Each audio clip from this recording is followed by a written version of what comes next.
नमस्कार, welcome, good morning everyone. फिर से आप सभी लोगों का एक बार फिर से स्वागत है हमारी यूट्यूब लेक्चर सीरीज में, जहां पर हमने यूट्यूब लेक्चर सीरीज शुरू की है बीएससी पार्ट फर्स्ट के लिए। हमने पिछले 3 लेक्चर्स में, इससे पहले हम 3 लेक्चर्स पढ़ चुके हैं। आज हम चौथा लेक्चर पढ़ने वाले हैं, ठीक है। तो उम्मीद है कि आपने पिछले 3 लेक्चर्स देख चुके होंगे, तो आप चौथा लेक्चर देख रहे हैं। और नहीं देखे हैं तो प्लीज जाइए, पहले उन 3 लेक्चर्स को देखिए, उसके बाद इस चौथे लेक्चर को देखिएगा, क्योंकि एक सीरीज में चल रहे हैं, एक पूरी यूनिट। अगर आप लेक्चर वाइज लेक्चर फॉलो करेंगे तो आपकी एक पूरी यूनिट कंप्लीट हो जाएगी। अगर आप पढ़ना चाहते हैं तो, आपको एग्जाम में अच्छे मार्क्स स्कोर करने हैं तो, अगर आप घर पे बैठ के मजे करना चाहते हैं तो कोई प्रॉब्लम नहीं है, मजे कीजिए, ठीक है। और जो पढ़ना चाहते हैं वो वीडियो को देखेंगे और सीखेंगे। तो हमने यूनिट फर्स्ट चल रही थी, बीएससी पार्ट फर्स्ट की यूनिट फर्स्ट शुरू की थी, आयनिक सॉलिड। उसमें हम पढ़ चुके हैं कि आयनिक सॉलिड क्या होते हैं, कैसे होते हैं। इसके अलावा हम पढ़ चुके हैं रेडियस रेशियो रूल और उसकी कैलकुलेशन, रेडियस रेशियो की कैलकुलेशन कैसे की जाती है, उसकी क्या क्या कमियां हैं, सीमाएं रह गई, वो पढ़ चुके हैं। हमने नया टॉपिक शुरू किया था आयनिक संरचनाएं। आयनिक संरचनाएं मतलब, जैसा कि पहले लेक्चर में आपको बताया गया था कि आयनिक सॉलिड क्या होते हैं, आयनिक ठोस क्या होते हैं, आयन से बने होते हैं। और आयन्स में क्या होता है, strong electrostatic force of attraction, जिसकी वजह से बहुत सारे आयन आते हैं और आपस में जुड़ते जाते हैं और एक बड़ी सी क्रिस्टलीय संरचना का निर्माण कर लेते हैं। तो उस क्रिस्टलीय संरचना में आयन किस प्रकार व्यवस्थित होते हैं उसके बारे में हमें पढ़ना था। तो हमारा टॉपिक क्या चल रहा था,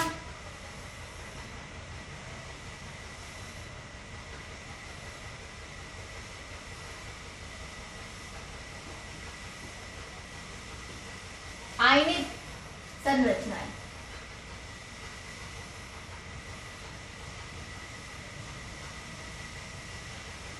आयनिक संरचनाएं, आयनिक स्ट्रक्चर। इसमें हम क्या पढ़ रहे थे, पैकिंग्स के बारे में पढ़ रहे थे। पैकिंग्स मतलब कि क्रिस्टलों के अंदर आयन किस तरह के अरेंजमेंट बनाते हैं, किस तरह की व्यवस्थाएं बनाते हैं, उनके बारे में पढ़ा था। तो हमने क्या क्या पढ़ लिया था, हमने 1D पैकिंग पढ़ ली थी, किस तरीके से होती है, उसका कोऑर्डिनेशन नंबर क्या होता है। 2D पैकिंग पढ़ ली थी, फिर 3D पैकिंग भी पढ़ी थी। 2D में हमने AA टाइप पैकिंग पढ़ी थी, सिंपल क्लोज पैक, यानी कि जिसमें वर्गाकार संकुलन था, जिसका कोऑर्डिनेशन नंबर 4 था। और इसी प्रकार हमने 2D में एक HCP भी होती है, हेक्सागोनल क्लोज पैक भी होता है, जो कि ABAB टाइप संरचनाएं होती हैं। उसी तरह हमने 3D में भी पढ़ा था कि उसमें भी 2 तरह की होती हैं, एक HCP hexagonal cubic close pack और एक होता है CCP यानी कि क्यूबिक क्लोज पैक स्ट्रक्चर, ठीक है। उसमें हमने देखा था कि वो 3D में किस तरीके से HCP और CCP व्यवस्थित होते हैं। अब हम देखेंगे कुछ आयनिक स्ट्रक्चर और देखेंगे जिनका हम बार बार यूज करेंगे। आपको मैं एक बार में बता देती हूँ, क्योंकि फिर आप बोलेंगे ये FCC BCC ये है क्या, तो उसके लिए मैं एक बार आपको बता देती हूँ। हालांकि डिटेल में इन चीजों को मैं पढ़ा सकती हूँ, 2-3 लेक्चर निकल जाएंगे, लेकिन ये एक अलग टॉपिक हो जाएगा। सॉलिड स्टेट, आप सभी ने 12th में, मेरा ख्याल है आपने पढ़ रखी होगी सॉलिड स्टेट, ठोस अवस्थाएं, सॉलिड स्टेट, उसमें ये सब कुछ पढ़ा होगा। 1D packing, 2D packing, 3D packing. इसलिए मैं बहुत ज्यादा डिटेल में नहीं जा रही हूँ, एक एक चीज को आपको एक्सप्लेन नहीं करूँ, क्योंकि आप शायद पढ़ चुके हैं, और नहीं पढ़े तो आप सॉलिड स्टेट चैप्टर कभी पढ़ेंगे तो उसके अंदर हम डिटेल में स्टडी करेंगे। लेकिन यहाँ पर चैप्टर हमारा दूसरा चल रहा है, तो हम बहुत ज्यादा डिटेलिंग में नहीं जाएंगे, ठीक है। तो आयनिक संरचनाएं चल रही थी, हमने HCP CCP देख ली थी किस प्रकार की होती है। CCP को ही हमने कहा था कि CCP ही क्या होती है, FCC होती है, फेस सेंटर्ड क्यूबिक लैटिस। और अगर मैं FCC को अलग से दिखाऊं, क्यूब के अंदर दिखाऊं, तो हम FCC को कैसे प्रदर्शित करते हैं। FCC के बाद में शुरू करेंगे, पहले सबसे सिंपल वाली से शुरू करते हैं, SCC। सबसे पहला जो अरेंजमेंट हम बार बार बोलेंगे वो है SCC। इसका मतलब है सिंपल क्लोज्ड पैक, सरलतम घन संकुलन, सिंपल क्लोज पैक। ये क्या होता है, अगर हम क्यूब में लेकर चलें,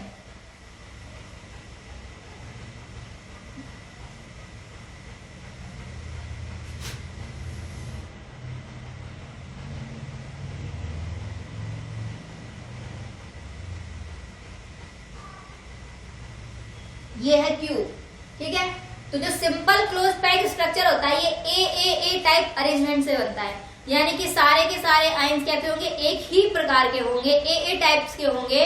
और किस प्रकार से व्यवस्थित होंगे, अगर हम क्यूब में इनका अरेंजमेंट देखें तो क्यूब के कितने कोने होते हैं, क्यूब के 8 कोने होते हैं। तो ये जो आयंस होंगे simple cubic lattice close packed structure में या simple close packed cubic lattice में, तो क्या होंगे, वो सारे के सारे आयंस कहां पर मौजूद होंगे, कॉर्नर पर। यानी कि अगर एससीसी व्यवस्था है किसी क्रिस्टल के अंदर आयनों की, एससीसी व्यवस्था है, तो सारे के सारे आयन कहाँ व्यवस्थित होंगे, एक क्यूब के कोनों पर व्यवस्थित होंगे, कॉर्नर पर। तो ये जो व्यवस्था है इसी को कहते हैं हम एससीसी। जिस तरह से एससीसी होती है उसी तरह से दूसरी व्यवस्था होती है जिसे बोलते हैं हम BCC, body centred cubic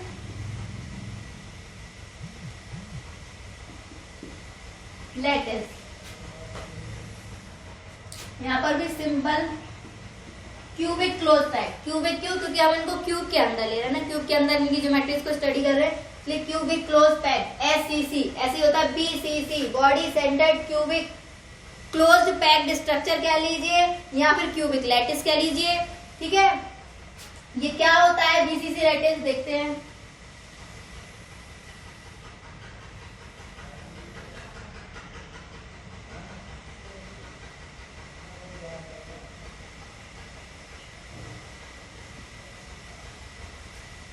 SCC में क्या था, सारे आयंस कहां पर मौजूद थे, कॉर्नरों पर मौजूद थे, कॉर्नर्स पर मौजूद थे। तो बीसीसी के अंदर सबसे पहली व्यवस्था तो एससीसी होगी, यानी कि सारे के सारे आयंस कहां पर मौजूद होंगे, कॉर्नर्स पर भी मौजूद होंगे।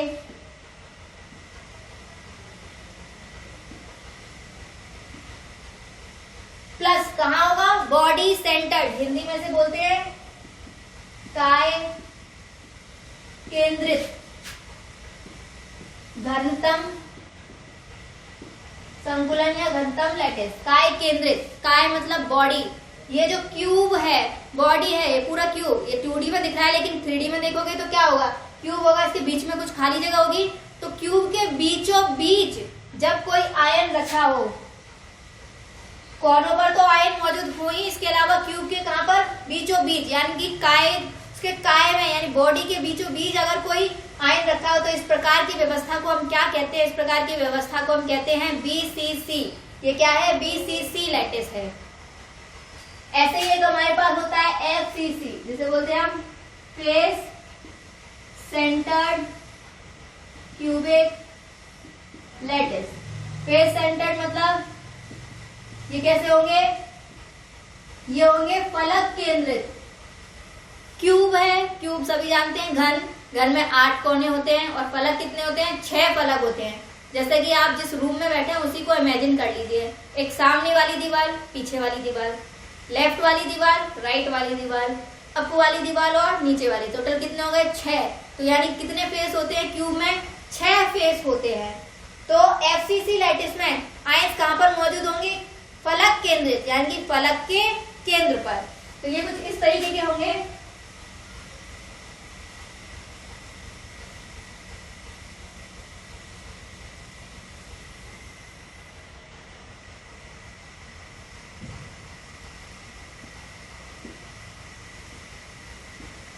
कोनों पर तो आयंस मौजूद होंगे ही, कोनों पर तो मौजूद रहेंगे। इसके अलावा कहाँ रहेंगे आयंस, 6 फलक है तो 6 के 6 फलक के केंद्रों पर, एक ऊपर वाला फलक है तो एक आयन होगा इसके केंद्र पर, इस साइड वाला फलक है तो एक इसके केंद्र पर होगा, एक इसके केंद्र पर होगा, एक नीचे वाले फलक के केंद्र पर होगा, एक हमारे पास सामने वाला फेस है, ये कौन सा है, सामने वाला, तो एक इसके केंद्र पर होगा, एक हमारे पास ये है पीछे वाला, एक फलक क्या है हमारे पास, पीछे वाला ये, तो एक आयन कहाँ होगा, इसके केंद्र पर मौजूद होगा। तो इस तरह की व्यवस्था जो होती है उसे क्या कहते हैं, एफसीसी व्यवस्था। कोनों पर तो आयन मौजूद है ही, साथ में कहाँ पर मौजूद है, फलक के केंद्रों पर भी आयन मौजूद होते हैं। तो इस प्रकार की व्यवस्था को बोलते हैं हम फलक केंद्रित, FCC, face centred cubic lattice. आप ये नाम याद कर लीजिएगा। सबसे पहले क्या है, SCC, simple cubic close packed या क्लोज्ड पैक्ड लैटिस। ठीक है। यहाँ पर एससीसी में व्यवस्था में क्या होता है कि किसी क्यूब के कोनों पर आयन व्यवस्थित होते हैं, तो केवल इसे क्या बोलते हैं, एससीसी। अगर कोनों के साथ साथ आयन कहाँ पर मौजूद हो, काय के केंद्र में, यानी कि जिस रूम में आप बैठे अगर उसी के बीचों बीच में हवा में एक बॉल लटका दी जाए तो ये जो, और कोनों पर एक एक बॉल लगा दी जाए तो ये जो व्यवस्था होगी ये क्या होगी, बीसीसी व्यवस्था होगी। तो इस तरह की व्यवस्था को क्या कहते हैं हम, बीसीसी। और एफसीसी में क्या होता है, कोनों पर तो आयन मौजूद होते ही है, साथ में क्यूब की 6 फलक होती हैं और हर फलक के केंद्र पर एक आयन मौजूद होता है। तो इस प्रकार की व्यवस्था को हम क्या कहते हैं, एफसीसी व्यवस्था कहते हैं। तो इन 3 के अलावा हमारे पास एक होती है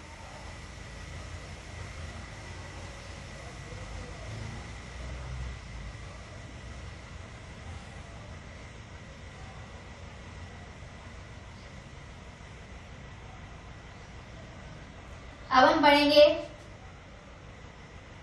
दिख रहा है ना आप सभी को, एचसीसी। एचसीसी का मतलब edge centred cubic lattice. Cube के बारे में हम सभी जानते हैं, कितने कोने होते हैं, 8 कोने होते हैं। फलक कितने होते हैं, फलक होते हैं 6। इसके अलावा एज, एज यानी कि ये जो किनारी होती हैं ये कितनी होती हैं, ये किनारी होती हैं 12। तो ये जो अब हमारा अगला लैटिस बनेगा वो क्या है, एज सीसी है। एज सीसी यानी कि एज सेंटर यानी कि किनारों पर केंद्रित। तो यहाँ पर जो आयन होंगे वो कहाँ कहाँ मौजूद होंगे, कोनों पर तो सभी आयन मौजूद रहेंगे, कोनों पर तो होंगे ही होंगे आयन। इसके अलावा और कहाँ पर होंगे, ये जो एज होती हैं एज के केंद्रों पर, कितनी एज होती हैं, 12। तो 12 एज के केंद्रों पर भी आयन मौजूद होंगे। एक एज ये है तो यहाँ इसके केंद्र पर, एक ये एज है तो इसके केंद्र पर, एक ये एज है इसके केंद्र पर, एक ये एज है तो इसके केंद्र पर, एक ये एज है तो इसके केंद्र पर, यहाँ पर ये एक एज है इसके केंद्र पर, ये सामने वाली एज है इसके केंद्र पर, एक इसके केंद्र पर, यहाँ और एक यहाँ। तो इस तरह की व्यवस्था जो होती है जहां पर कोनों पर भी आयन मौजूद होते हैं, इसके अलावा किनारों के केंद्रों पर यानी एज के सेंटर पर भी आयन मौजूद होते हैं, उस व्यवस्था को हम क्या कहते हैं, उस व्यवस्था को कहते हैं हम एचसीसी। क्या कहते हैं, एचसीसी। इसके अलावा एक व्यवस्था और देखते हैं, फिर हम स्ट्रक्चर पर आ जाएंगे, स्ट्रक्चर देखेंगे कैसे स्ट्रक्चर होते हैं।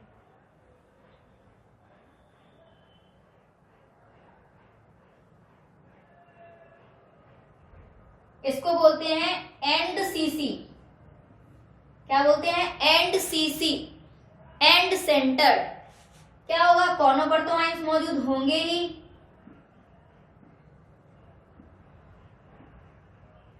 कोनों पर तो आयन मौजूद होंगे ही। ये एक तरह की एफसीसी व्यवस्था है, लेकिन एफसीसी अधूरी, जो कह लो अधूरी एफसीसी व्यवस्था है। एफसीसी में क्या होता था, कोनों पर आयन मौजूद है, इसके अलावा हर फलक के केंद्र पर आयन मौजूद है।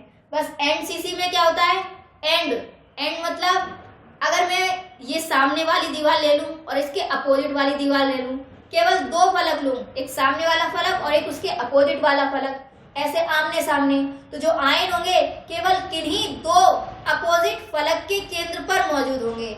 चाहे तो मैं ये 2 अपोजिट फलक ले लूं, ऊपर वाला और नीचे वाला, तो एक आयन ऊपर वाले फलक के केंद्र पर होगा तो एक आयन नीचे वाले फलक के केंद्र पर होगा, केवल किन्हीं 2 के बीच में होगा। अगर ये ना लेकर के मैं ये ले लूं आमने सामने वाले, तो एक आयन यहाँ होगा और एक आयन यहाँ होगा। तो ये जो व्यवस्था ये क्या है, एंडसीसी। ये ना लूं तो मैं आमने सामने वाले ले लूं, सामने वाला और पीछे वाला, तो ये क्या होगा, यहाँ पर ना होकर के सामने वाले फलक के केंद्र पर होगा, पीछे वाले फलक के केंद्र पर होगा। तो इस तरह की जो व्यवस्था होती है इसे क्या बोलते हैं हम, एंडसीसी। तो ये कुछ व्यवस्थाएं हैं जिनके बारे में पता होना चाहिए, क्योंकि स्ट्रक्चर जब हम बनाएंगे तो मैं बार बार यही बोलूंगी, ये एससीसी व्यवस्था है, ये बीसीसी है, ये एफसीसी है, तो आपको पता होना चाहिए आयन कहाँ कहाँ पर मौजूद होंगे। तो ये कुछ व्यवस्थाएं हैं जो मैंने बताई हैं। अब हम देखेंगे अलग अलग क्रिस्टल में स्ट्रक्चर किस प्रकार होता है। सबसे पहले हम सबसे सिंपल से शुरू करेंगे, कौन सा है, कौन सा क्रिस्टल लैटिस लेंगे हम, NaCl लेंगे, नमक, NaCl। अब देखेंगे कि जो NaCl के क्रिस्टल हैं वो किस प्रकार के होते हैं, आयन कैसे व्यवस्थित होते हैं, कहाँ कहाँ व्यवस्थित होते हैं, इसके बारे में हम देखेंगे।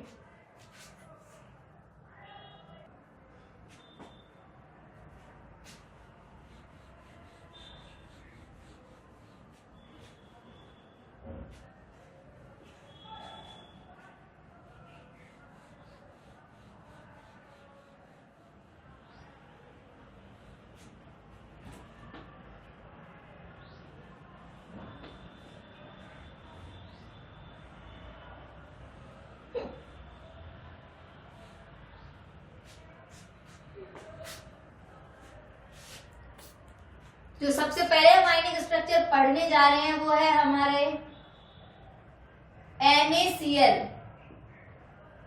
क्या है ये? नमक, सोडियम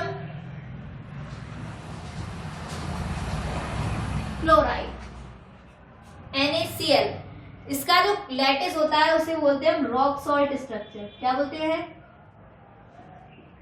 रॉक सॉल्ट स्ट्रक्चर। यहां पर हमें 2 आयन दिख रहे हैं।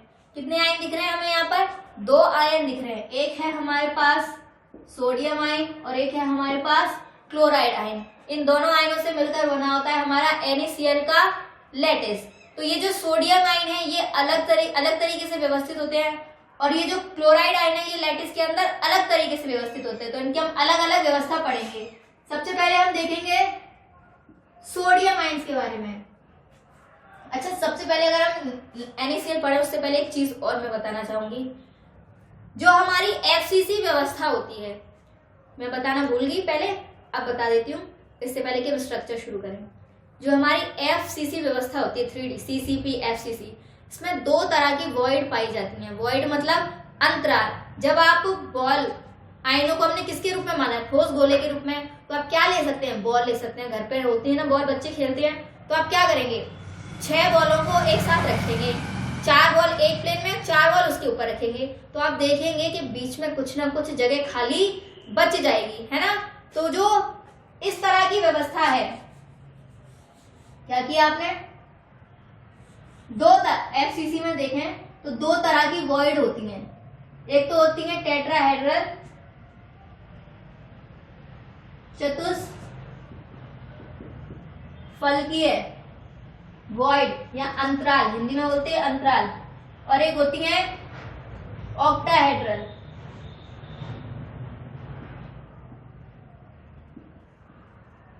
अष्टफलकीय वॉइड अंतराल। अष्टफलकीय अंतराल। टेट्राहेड्रल स्ट्रक्चर क्या होता है? कुछ इस तरह की व्यवस्था होती है ना, जैसे एक बीच में एक आयन होगा, मान लो प्लस आयन है बीच में, और इसको चारों तरफ से क्या घेरे हुए हैं? नेगेटिव आयन यानी कि ऋण आवेशित लिगैंड घेरे हुए हैं। तो मैं इसको ऐसे व्यवस्थित करूं, 3 तो आयन प्लेनर में होंगे। तो अभी जो वॉइड बनेगी इनके बीच में, ये क्या है? ये 2D वॉइड है। अभी 3D स्ट्रक्चर नहीं है, ये क्या है? 2D स्ट्रक्चर है। एक ही प्लेन पर मौजूद है, एक ही तल पर मौजूद है। जो एक ही तल पर मौजूद होते हैं, पेपर प्लेन पर मौजूद होते हैं या बोर्ड के प्लेन पर मौजूद होते हैं, उनको क्या बोलते हैं? 2D structure. तो अभी जो इसके बीच में जो वॉइड है ये क्या बन रहा है? त्रिभुज बन रहा है। तो ये जो वॉइड है ये क्या कहलाएगी? ट्राइएंगल बन रहा है। तो ये वॉइड जो कहलाएगी ये कहलाएगी ट्राइएंगुलर वॉइड। और ये कैसी है? प्लेनर है। प्लेनर में है। प्लेनर मतलब समतलीय संरचना है, एक तल पर मौजूद है। तो अभी जो ये वॉइड है ये ट्राइएंगुलर वॉइड। आप 3 बॉल को ऐसे ट्राइएंगल में लगा दे तो देखेंगे बीच में कुछ खाली जगह रह जाती है, उसको क्या बोलते हैं हम? Triangular void. लेकिन जब 3 बॉल आपने नीचे रख ली ट्राइएंगल में, एक चौथी बॉल और रख दें आप ऊपर लाकर, एक चौथी बॉल ऊपर लाकर रख दें, तो क्या होगा? ये वॉइड का जो एरिया थोड़ा सा कम हो जाएगा कि नहीं हो जाएगा?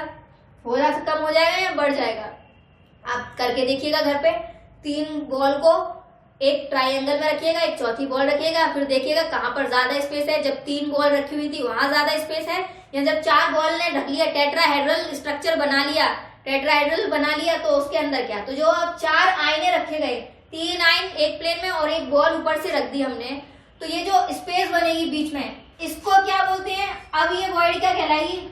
ये चतुष्फलक जैसी संरचना बन गई। तो जो वॉइड होगी वो भी क्या कहलाएगी? चतुष्फलकीय वॉइड। मैं शॉर्ट में रिप्रेजेंट करूंगी किससे? TD वॉइड से। TD का मतलब टेट्राहेड्रल, चतुष्फलकीय वॉइड। तो एक तो वॉइड होती है चतुष्फलकीय वॉइड और एक होती है अष्टफलकीय। जैसे क्यूब है, क्यूब में, क्यूब को छोड़ो, क्यूब में तो क्यूबिकल वॉइड आएगी, उसके हम CSCl में स्ट्रक्चर को डिस्कस करेंगे। यूं ले लो, 4 बॉल आपने इस तरीके से रखी, 4 नहीं 3 ले लें, ठीक है? 3 बॉल रखी, ऐसे ही 3 बॉल आप ऊपर रख दें। टोटल कितनी बॉल आ गई? 6।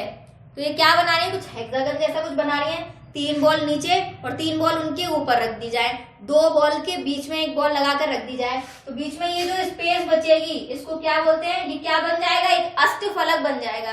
क्या बन जाएगा, अष्टफलक। 6 आयनों से क्या बनता है, अष्टफलक बनता है। तो अष्टफलक के केंद्र पर जो खाली जगह मौजूद होगी उसको क्या बोलते हैं, अष्टफलकीय वॉइड, ऑक्टाहेड्रल वॉइड। क्या बोलते हैं, ऑक्टाहेड्रल वॉइड बोलते हैं। स्ट्रक्चर हम बाद में पढ़ेंगे, पहले वॉइड समझ लेते हैं, ठीक है, क्योंकि बार बार मैं बोलूंगी वॉइड में मौजूद है, तो आपको पता होना चाहिए वॉइड क्या होती है और कहाँ होती है। तो ये जो वॉइड बनेगी 6 आयनों के बीच में जो वॉइड बनेगी उसको क्या बोलेंगे हम, ऑक्टाहेड्रल वॉइड बोलेंगे। यानी कि आपको आयनों को कैसे रखना है, 4 तो प्लेन में रखने हैं, मतलब 4 बॉलों को जोड़ के एक प्लेन बनाना है, 1 बॉल को ऊपर से रखना है और 1 बॉल को नीचे से रखना है। तो ये क्या बन जाएगा, ये बन जाएगा अष्टफलक। और उसके बीच में जो खाली जगह मौजूद होगी, जो स्पेस मौजूद है, फ्री स्पेस, उसको क्या कहते हैं, वॉइड, अंतराल। और अष्टफल की संरचना बन रही है तो जो वॉइड होगी उसका नाम क्या होगा, अष्टफलकीय वॉइड। अब अगर हम ये देखें ये मौजूद कहाँ होती है, हमें कैसे पता चलेगा क्रिस्टल के अंदर वॉइड कहाँ मौजूद है। तो ये जो अष्टफलकीय वॉइड होती हैं ये मौजूद होती हैं एज सेंटर पर, जो एज होती हैं क्यूब के किनारे जो होते हैं उनके केंद्रों पर मौजूद होती हैं। और दूसरी होती है, एक वॉइड होती है बॉडी के सेंटर पर, बॉडी के सेंटर पर। हमने एफसीसी को कैसे बनाया था, इस तरीके से बनाया था ना एफसीसी को।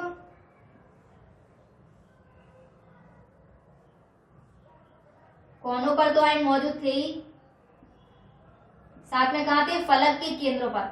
अगर हम ये आयन लेना है फलक के केंद्र वाले, सामने वाले फलक पर, पीछे वाले फलक पर, और हर जैसे आपका रूम है उसमें बहुत बहुत बहुत बड़ी बॉल लगा दी जाए, 1 बॉल ऊपर वाली छत पर, 1 बॉल नीचे वाली छत पर, एक लेफ्ट राइट और आमने सामने लगा दी जाए, तो बीच में एक बहुत छोटी सी स्पेस बचेगी, उसको ही क्या कहेंगे हम, ऑक्टाहेड्रल वॉइड कहेंगे। तो ये जो 6 आयन होंगे फलक के केंद्रों पर, ये एक दूसरे से जुड़े हुए होंगे, एक दूसरे के कांटेक्ट में होंगे, तो इनके बीच में जो खाली जगह बनेगी, उसी को खाली स्पेस जो बचेगी, इनके बीच में ये जो खाली स्पेस बचेगी इसको क्या कहेंगे हम, अष्टफलकीय वॉइड, ऑक्टाहेड्रल वॉइड। तो एक वॉइड कहाँ होती है, एक वॉइड तो होती है काय के केंद्र पर, बॉडी के सेंटर पर, जो कि किससे बनती है, फलक पर मौजूद आयंस जो होते हैं उनसे बनती है। कहां पर बनती है, बॉडी के सेंटर पर। और एक ऑक्टाहेड्रल वॉइड का होती है, ये जो एज होती है, कितनी एज है, 12। तो हर एज के सेंटर पर यहाँ पर कुछ खाली जगह मौजूद होगी। जब हम स्ट्रक्चर बनाएंगे तब हम आपको दिखाएंगे कि ऑक्टाहेड्रल वॉइड कहाँ मौजूद होती है और कैसे मौजूद होती है, ठीक है, आपको समझ में आएगा। ये चीजें इमेजिनेशन की है, जब सॉलिड स्टेट पढ़ी होगी तो आपको पढ़ाया गया होगा, इमेजिन करना पड़ता है। 2D प्लेन पर अगर आप 3D स्ट्रक्चर को देखोगे और सिर्फ देख के सीखोगे तो आपको कुछ समझ में नहीं आएगा। तो इन चीजों को क्या करना पड़ता है, इमेजिन करना पड़ता है, माइंड में एक इमेज बनानी पड़ती है, या फिर आप कोई स्ट्रक्चर या किसी मॉडल से पढ़िए, तब आपको उसका 3D दिमाग में बसेगा कि ये कहाँ कहाँ मौजूद है और कैसे मौजूद है। तो इन चीजों को आप 3D में लेकर चलिएगा, इमेजिन करके चलिएगा, तब आपको समझ में अच्छे से आएंगी। तो ये ऑक्टाहेड्रल वॉइड कहाँ कहाँ पर मौजूद होती हैं, एक तो बॉडी के सेंटर पर और एक एज के सेंटर पर मौजूद होती हैं। पहले हम ऑक्टाहेड्रल वॉइड को देख लेते हैं, उसके बाद हम देखेंगे टेट्राहेड्रल वॉइड कहाँ मौजूद है। दिखा देती हूँ मैं आपको कितनी ऑक्टाहेड्रल वॉइड होती हैं।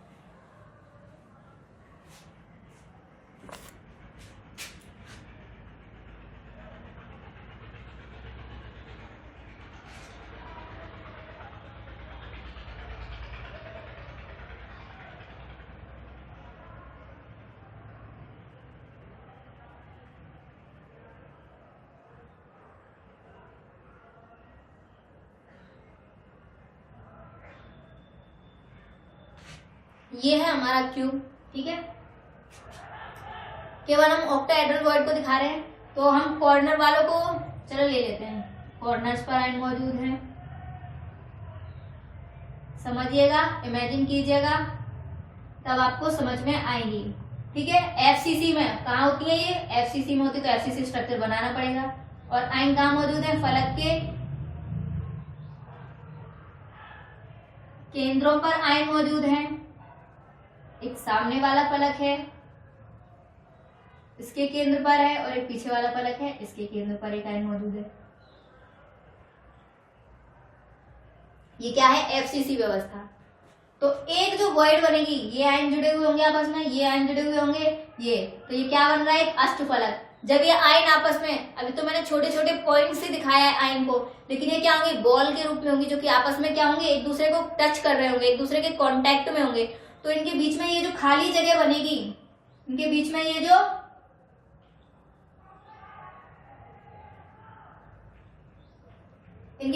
जो खाली जगह बनेगी, सभी आयंस के बीच में यहाँ पर कुछ खाली जगह बनेगी, इसी को क्या कहेंगे, ऑक्टाहेड्रल वॉइड। तो ये कहाँ पर मौजूद है, ये पूरा एक क्यूब है, काय है, एक बॉडी है, तो इसकी कहाँ पर मौजूद है, केंद्र पर। तो ये तो कौन सी थी, बॉडी सेंटर वाली। यहाँ पर जो वॉइड मौजूद होगी, ये कौन सी कहलाएगी, ये कौन सी है, बॉडी सेंटर पर मौजूद है, और 6 आयनों से घिरी है। तो ये कौन सी वाली वॉइड है, ऑक्टाहेड्रल वॉइड है।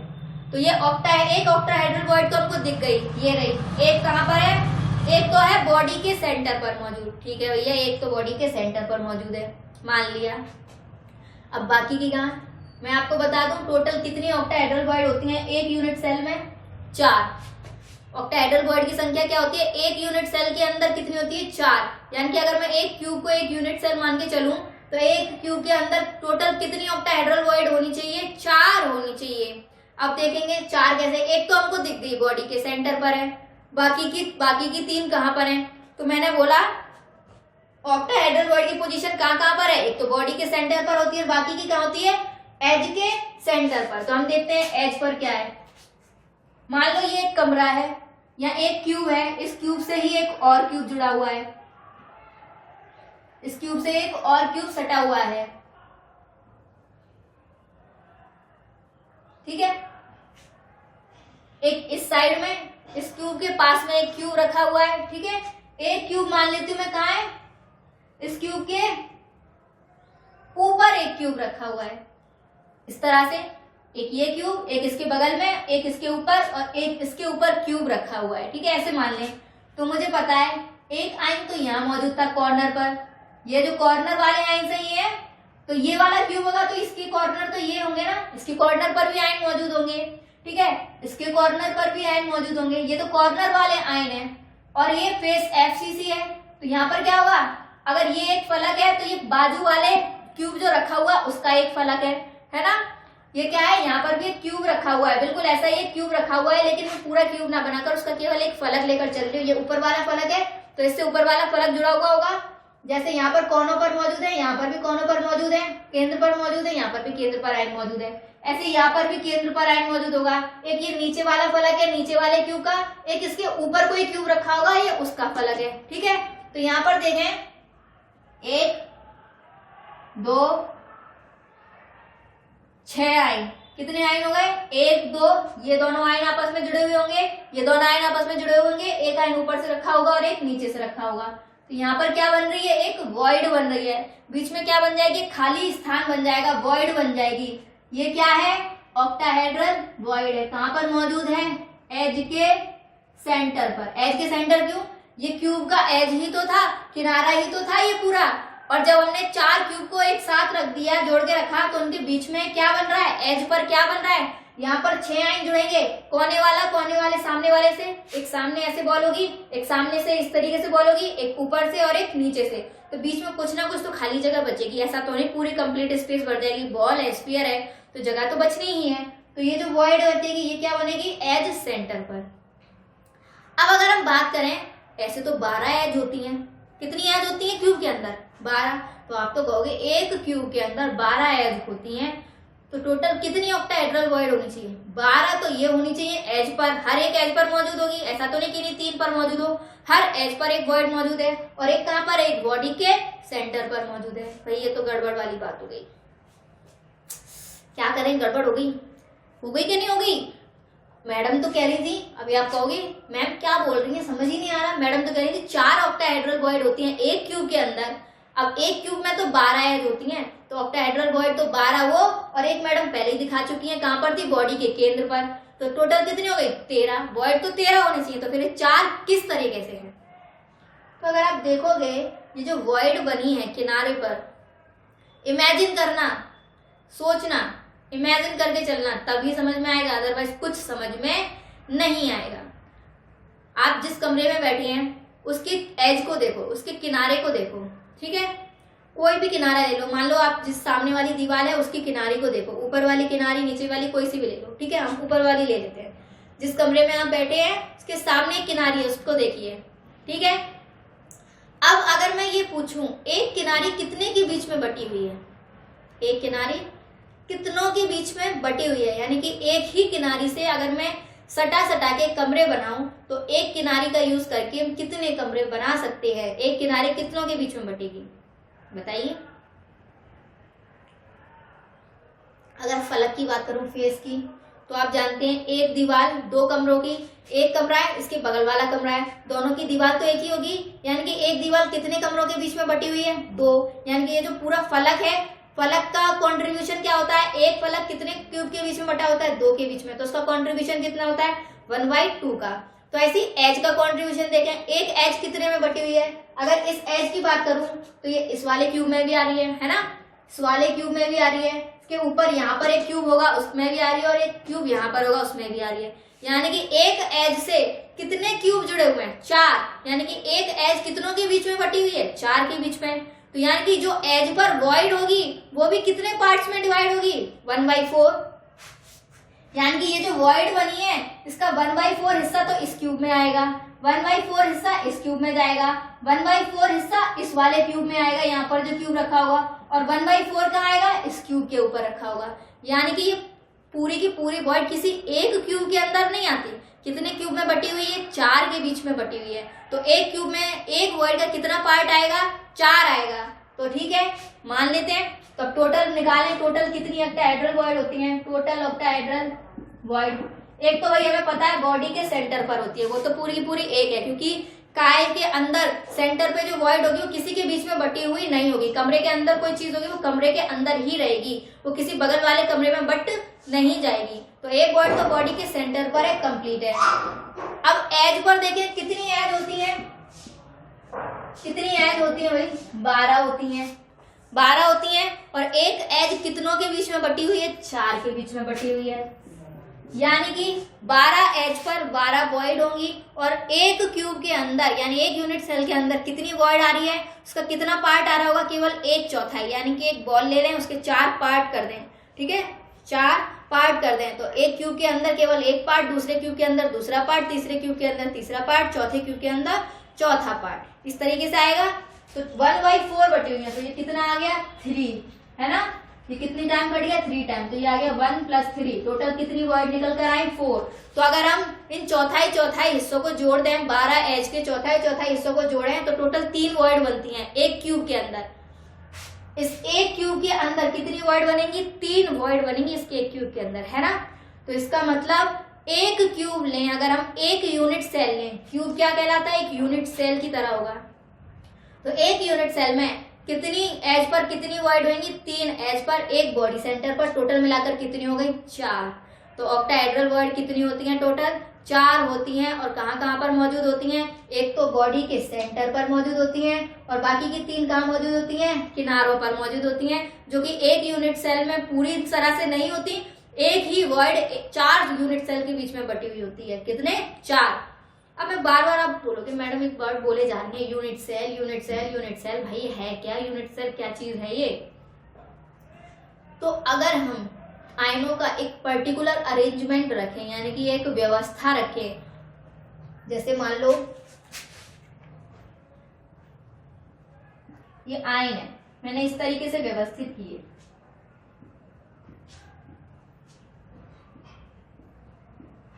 मान लो मैंने ये ले लिया, एक ये अरेंजमेंट दे दिया, मैं कह दूं कि 4 स्क्वायर बन रहे हैं। तो इस अरेंजमेंट को मैं और आगे बढ़ाऊं, और आगे बढ़ाऊं, ऊपर बढ़ाऊं, नीचे बढ़ाऊं, ऐसे बढ़ाते बढ़ाते बढ़ाते बढ़ाते मुझे पूरा क्या मिल जाएगा, एक बड़ा सा जालक, लैटिस बन जाएगा। तो ये जो बीच वाली, ये जो हमने स्क्वायर लिया था, एक रिप्रेजेंटेशन ली थी, एक अरेंजमेंट लिया था, क्या लिया रिप्रेजेंटेशन में, कि आइस जो हम क्या बना रहे हैं, स्क्वायर बना रहे हैं, वर्ग बना रहे हैं। तो ये जो एक वर्ग बना, ये क्या कहलाएगा, यूनिट सेल। और इस यूनिट सेल को मैं जब 3 डायमेंशन में यानी एक्स, वाई और जेड डायरेक्शन में बढ़ाती जाऊं स्क्वायर से स्क्वायर, स्क्वायर से स्क्वायर जोड़ती जाऊं तीनों डायरेक्शन में, तो एक क्रिस्टल लैटिस तैयार हो जाएगा। क्या तैयार हो जाएगा, लैटिस तैयार हो जाएगा, ठीक है। तो इस लैटिस के बनने, तो जो लैटिस बनता है, क्रिस्टल लैटिस बनता है, उसकी छोटी, सबसे छोटी इकाई क्या थी, क्या मानी मैंने सबसे छोटी इकाई, यही तो मानी थी स्क्वायर। और फिर क्या किया, हर डायरेक्शन में स्क्वायर को जोड़ती गई, बढ़ाती गई, बढ़ाती गई, तो एक लैटिस बनकर तैयार हो गया। तो किसी क्रिस्टल लैटिस की सबसे छोटी यूनिट, उसी को हम क्या कहते हैं, यूनिट सेल कहते हैं। और यूनिट सेल क्या है, एक पर्टिकुलर अरेंजमेंट। यहाँ पर मैंने स्क्वायर अरेंजमेंट लिया है, तो ये उस पर्टिकुलर अरेंजमेंट होता है, उसको हम क्या कहते हैं, यूनिट सेल कहते हैं। ठीक है, जब सॉलिड स्टेट पढ़ेंगे वहां पर डिटेल में डिस्कस करेंगे, लेकिन यहाँ पर हम डिटेल में जा नहीं सकते बहुत ज्यादा, तो आप ऐसे ही समझ लीजिए। अगर आपने सॉलिड स्टेट पढ़ी हुई तो पढ़ाया होगा, आपकी टीचरों ने जरूर पढ़ाया होगा। या फिर आप ऐसे समझ सकते हैं, कोई घर बना, ठीक है, घर किससे बनेगा, ईंटों से बनेगा, है ना। ईंट कैसी होती हैं, सारी जितनी भी ईंट लगेंगी घर बनाने में, सारी ईंट कैसी होंगी, एक जैसी होंगी। तो जो एक ईंट, पूरे घर में से हम कोई एक ईंट उठा लें, वो क्या है, यूनिट सेल है, इकाई सेल, यूनिट सेल है।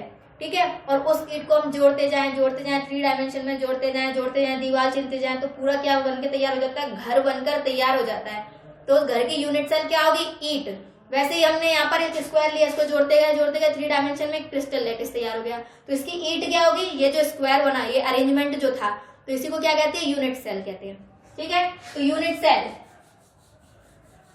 अगर मैं केवल एक क्यूब ले रही हूं तो वो क्या है, एक ईंट का काम करेगा, केवल एक ईंट का स्ट्रक्चर पढ़ रहे हैं, और उन ईंटों को हम जोड़ते जाएं तो पूरा कमरा तैयार हो जाएगा। तो जब हम ये लेंगे एक क्यूब, उसके बगल में एक क्यूब, तो 4 ईंटों को जोड़ दिए तो कुछ तो स्ट्रक्चर बनेगा, वो क्या होगा, क्रिस्टल होगा, है ना।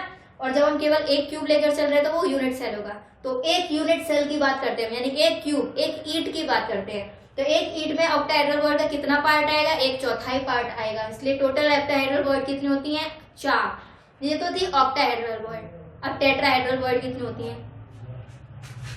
तो जो टेट्राहेड्रल वॉइड होती हैं वो होती हैं 2 इंटू ऑक्टाहेड्रल वॉइड।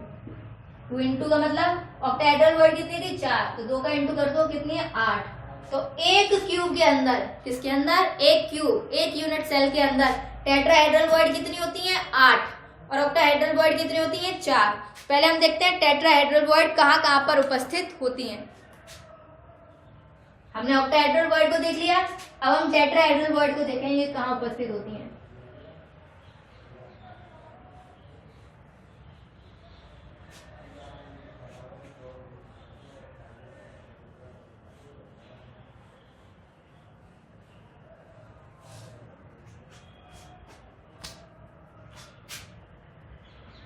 अब देखेंगे हम टेट्राहेड्रल वॉइड।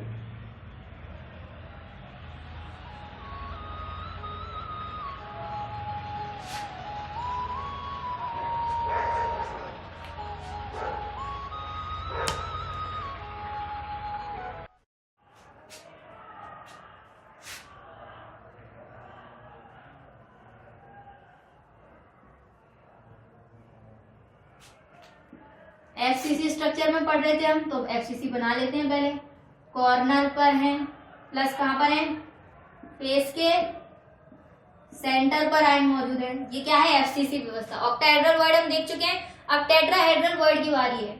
टेट्राहेड्रल, टेट्रा का मतलब कितनों के बीच में होगी, टेट्रा का मतलब 4, यानी कि एक टेट्राहेड्रल वॉइड कितने आयनों के बीच में होनी चाहिए, 4 आयनों के बीच में होनी चाहिए। तो मैं बाकी सारे आयन को मिटा दूं ताकि आपको समझने में आसानी हो। कहाँ है टेट्राहेड्रल वॉइड, बाद में बना देंगे, मौजूद तो सारे ही हैं, लेकिन आपको समझने में आसानी उसके लिए दिखा देती हूँ मैं। ठीक है, ये 4 आयन ले लिया आपने, कोई 4 आयन, इसमें से एक तो कोने पर मौजूद होना चाहिए। एक आयन ये होगा, एक इस फलक के केंद्र पर होगा, एक इस फलक के केंद्र पर, और एक इस फलक के केंद्र पर। तो ये बीच में ये जो खाली जगह बची, ये जो खाली स्पेस बचा है, यही क्या है, टेट्राहेड्रल वॉइड। तो हम कैसे पहचानेंगे कि ये टेट्राहेड्रल वॉइड कहां पर उपस्थित होती हैं। ये टेट्राहेड्रल वॉइड एक तो कॉर्नर, किसी एक कॉर्नर से ले लें, कहां से ले लें, किसी एक कॉर्नर से ले लें, तो एक तो कॉर्नर वाला आयन होगा, और उस कॉर्नर के एडजेसेंट फेस सेंटर, एडजेसेंट का मतलब उस कॉर्नर से जुड़े हुए फेस के सेंटर पर जो आयन मौजूद है, उन चारों आयनों से मिलकर जो वॉइड बनती है उसे बोलते हैं हम टेट्राहेड्रल वॉइड। यानी कि ये कोने वाला आयन ले लिया, इसका एडजेसेंट फेस सेंटर, इससे जुड़ा हुआ फेस सेंटर क्या होगा, एक तो ऊपर वाला इस कोने से जुड़ा हुआ है, एक ये साइड वाला इस वाले ये वाला फेस भी इस कोने से जुड़ा हुआ है, और एक कौन सा जुड़ा हुआ है, पीछे वाला फेस। कौन सा, पीछे वाला, ये पीछे वाला कॉर्नर वाला एटम लिया है, तो कौन सा, पीछे वाला फेस। तो यानी कि अगर आप कमरे का कोई कोना ले लो, जिस कमरे में आप बैठे हो, आप सामने वाला कोना लो, एक कोने पर एक आयन रखा हुआ है, ठीक है, उससे 3 फेस कौन कौन से जुड़े हुए होंगे, ऊपर वाली छत, लेफ्ट वाली छत और एक सामने वाली दीवार। एक कोने से कितनी दीवार जुड़ी हुई है, 3। तो मान लो उन दीवारों के केंद्र पर 3 आयन रखे हुए हैं और एक आयन कोने पर है, तो उसके बीच में जो वॉइड बनेगी उसी को हम क्या कहते हैं, टेट्राहेड्रल वॉइड कहते हैं, ठीक है। तो हम कहाँ से लेते हैं टेट्राहेड्रल वॉइड, कॉर्नर से नापते हैं। कितने कॉर्नर होते हैं, 8 कॉर्नर होते हैं। इसका मतलब एक क्यूब के अंदर कितनी टेट्राहेड्रल वॉइड होंगी, टोटल 8 टेट्राहेड्रल वॉइड होंगी। मैं दिखाऊं अगर आपको क्यूब के अंदर बनाकर वॉइड,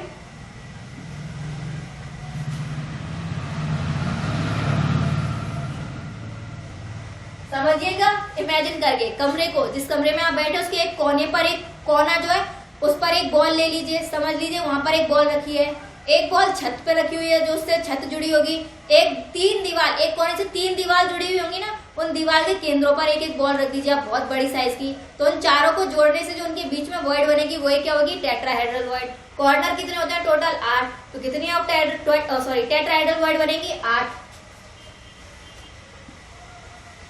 तो अगर हम देखें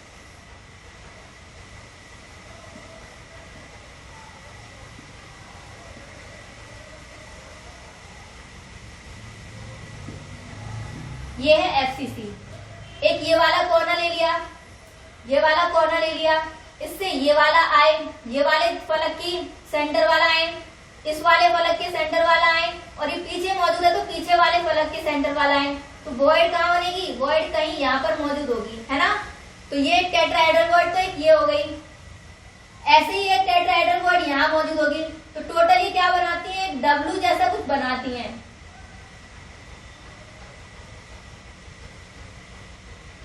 दिखाऊं तो मैं आपको, यहाँ पर एक वॉइड मौजूद होगी, ये आपको दिखा हुआ है, ये मैंने डॉट डॉट से दिखाया है, यानी इन 3 आयन से एक आयन ये होगा, एक बॉल पीछे वाले सेंटर की होगी,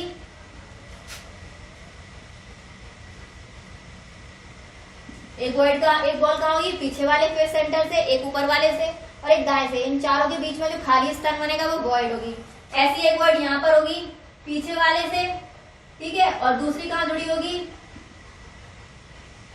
ये जो बॉल जुड़ी होगी इससे ये बॉल जुड़ी हुई होगी, ठीक है, एक ये वाली बॉल जुड़ी होगी, एक पीछे वाले केंद्र, तो एक यहाँ पर वॉइड बनेगी। तो इस तरह से हर कोने से लेकर हम वॉइड बनाते हैं। तो एक क्यूब के अंदर टोटल कितनी वॉइड बनेगी, 8। एक यहाँ से ले लें, इस वाले कॉर्नर से लें, तो मैं डॉट डॉट हटा दूं, आपको समझ में आ गया होगा किस किस का कॉन्ट्रीब्यूशन लगा है।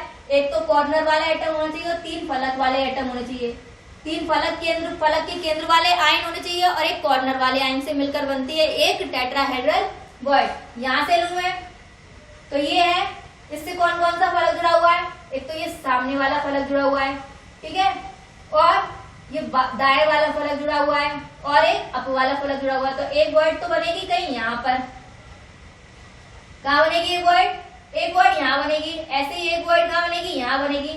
अगर मैं इनको जोड़ूं तो ये क्या बनाते हैं, ये कुछ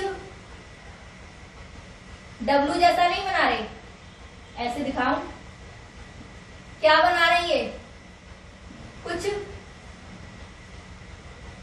डब्लू जैसा नहीं बन रहा। तो ये क्यूब के अंदर ये क्या बनाते हैं, डब्लू के शेप में वॉइड होती हैं। ऐसे एक नीचे डब्लू बनेगा, एक ऊपर डब्लू बनेगा, 4 वॉइड ऊपर की साइड होंगी, 4 वॉइड नीचे की साइड होंगी। तो टोटल कितनी टेट्राहेड्रल वॉइड हो गई, 8। तो इस तरह से हमारी वॉइड होती हैं। तो टेट्राहेड्रल वॉइड कितनी होती है, 8। ऑक्टाहेड्रल वॉइड कितनी होती है, 4। टेट्राहेड्रल वॉइड क्या होती है, एक रिलेशन होता है 2 इंटू ऑक्टाहेड्रल वॉइड।